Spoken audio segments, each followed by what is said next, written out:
This Temu Office Chair Assembly might look tempting, but I would not treat the main product photo as proof by itself. The search intent is simple. People want to know if this is worth buying or a cheap mistake. For this beauty item, I would check 3 things before buying.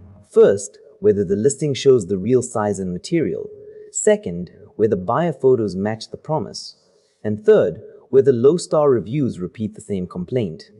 The first red flag is that skin contact products need extra caution around ingredients and hygiene. If the listing only has polished images and vague claims, I would wait or compare it against an Amazon listing with clearer reviews. My verdict is only if the price is genuinely cheap enough to justify the risk. Based on the listing and review signals, not a hands-on test, I would only buy it if the product page clears those checks. Comment your country and the next Temu product you want checked, and I will run the same buyer research filter before you waste money on it.